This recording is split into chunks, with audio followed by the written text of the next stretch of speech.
اللهم صل على محمد النبي الأمي وعلى آله وسلم تسليما. أعوذ بالله من الشيطان الرجيم. بسم الله الرحمن الرحيم. قل أتعبدون من دون الله ما لا يملك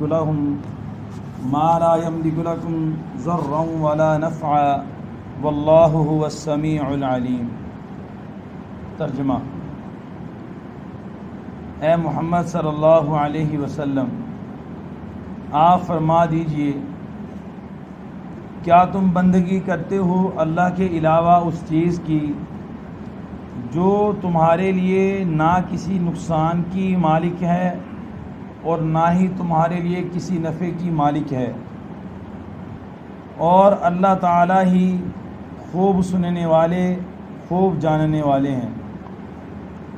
تو گزشتہ درس قرآن کے اندر عیسیٰ علیہ السلام کو عیسائیوں کا معبود قرار دینا اور اللہ رب العزت نے اس پہ انکار کیا، اس پہ انکار کرنا، اس کے بعد اللہ رب العزت نے آگے توحید کا اس بات کیا اور ایک چیلنج دیا ساری دنیا کے انسانوں کو کہ اپنے آپ کو اور بندوں کو معبود بنانے کے دعویٰ کرنے والوں کو یہ بات پہنچا دیجئے، بتا دیجئے، سنا دیجئے کہ تم جن کی عبادت کرتے ہو اللہ کے علاوہ، یعنی اللہ تعالیٰ کے علاوہ بت ہیں یا انسان ہیں یا فرشتے ہیں یا جنات ہیں یا ستاروں کی پوجا کرنے والے ہیں یا سورج کی پوجا کرنے والے ہیں، تو اللہ تعالیٰ کے علاوہ جس نے معبود بنایا ہوا ہے،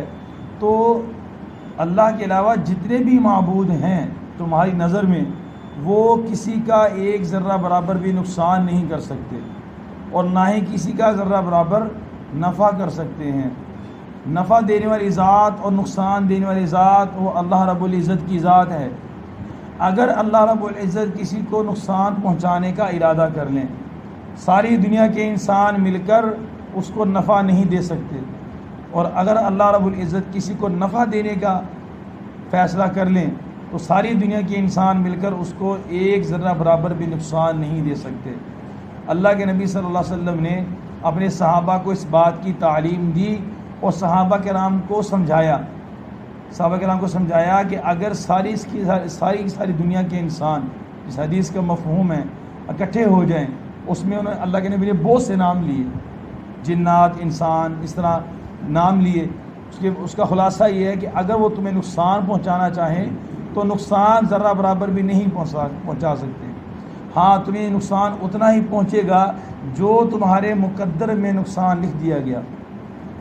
اسی طریقے سے ساری دنیا کے انسان اکٹھے ہو جائیں اور تمہیں نفع پہنچانا چاہیں، تمہارا فائدہ کرنا چاہیں، تو ایک ذرہ برابر بھی تمہارا فائدہ نہیں کر سکتے.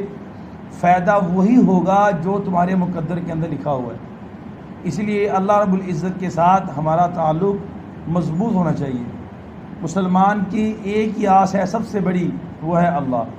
ہم جب ساری طرف سے تھک جاتے ہیں، سب طرف سے دھکے کھا کے ہم پریشان ہو جاتے ہیں، اس کے بعد پھر ہم آتے ہیں اللہ تعالیٰ کے پاس. پھر لوگ کہتے ہیں اللہ بھی کرا لو، اللہ بھی کرا لیں تو شاید کچھ فائدہ ہو جائے. اللہ کرانے سے ہی فائدہ ہوگا، باقی تو سارے اسباب ہیں. مجھے اللہ چاہیں گے تو ہوگا، نہیں چاہیں گے تو نہیں ہوگا.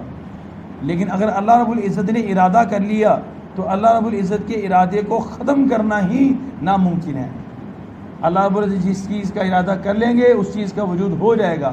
اس لیے کہتے ہیں حال آنے کے بعد سب سے پہلے انسان کی نظر حال آنے کے بعد انسان کی سب سے پہلی نظر جس پر جاتی ہے وہی اس کا معبود ہوتا ہے. ہم پہ کوئی بیماری آتی ہے، پریشان آتی ہے یا حال آتا ہے تو ہماری توجہ کہاں جاتی ہے؟ آیا جیب کی طرف جاتی ہے، یا اپنے دوست کی طرف جاتی ہے، یا اپنی دکان کی طرف جاتی ہے، یا ہماری نظر اللہ کی طرف جاتی ہے؟ فیصلہ اس نیت پر اور اس ایمان کی کیفیت پر ہوگا. صحابہ کرام کے اندر اور ہمارے اندر صرف اسی بات کا فرق ہے.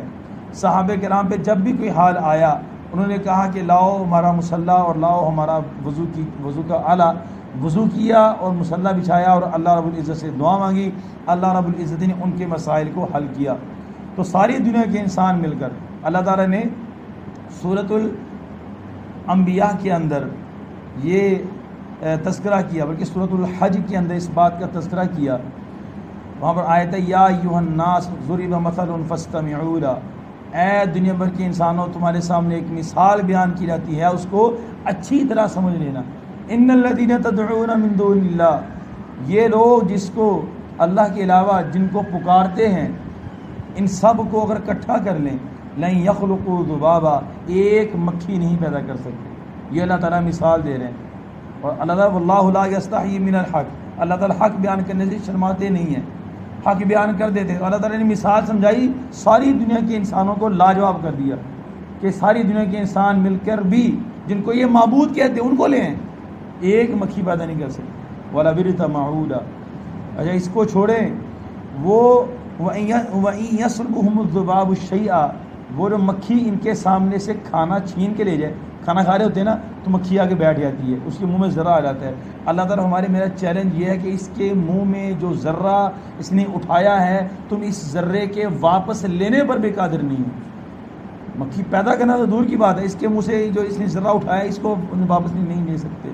تو اس لیے اللہ رب العزت کے ساتھ ہمارا تعلق اور محبت ہونی چاہیے۔ یہی ہمارا عقیدہ ہے کہ اللہ ہی نفع دیتے ہیں، اللہ ہی نقصان دیتے ہیں، اللہ ہی بچے دیتے ہیں، اللہ ہی بچیاں دیتے ہیں، اللہ ہی پیدا کرتے ہیں، اللہ ہی موت دیتے ہیں، اللہ ہی رزاق ہیں، اللہ ہی قہار ہے، اللہ ہی تواب ہے، وہاب ہے۔ جتنا بھی اللہ رب العزت کی آپ صفات بیان کر لیں تو اللہ رب العزت کی تو تعریف ایسی ہے کہ اگر کوئی انسان جتنا دنیا کے اندر اس کے پاس لکڑی ہے ساری اکٹھی کر لیں، اس کو کاٹ کے کلمے بنا لیں، اور جتنا دنیا کے اندر پانی ہے اس سارے پانی کو سیاہی بنا لیں اور اللہ تعالیٰ کی تعریف کو لکھنا شروع کر دیں، تو قرآن پاک کہتا ہے لَنَفِدَ الْبَحْرُ قَبْلَ أَن تَنْفَدَ كَلِمَاتُ، اللہ تعالیٰ کی بڑائی ختم ہونے سے پہلے یہ سارے کے سارے سمندر ختم ہو جائیں گے، پانی ختم ہو جائے گا، ساری لکڑی لکھتے لکھتے ٹوٹ جائے گی، لیکن اللہ تعالیٰ کی بڑائی اور عظمت جو ہے وہ ختم ہی نہیں ہو سکتی، اس لیے کہ اللہ تعالیٰ لامحدود ہے۔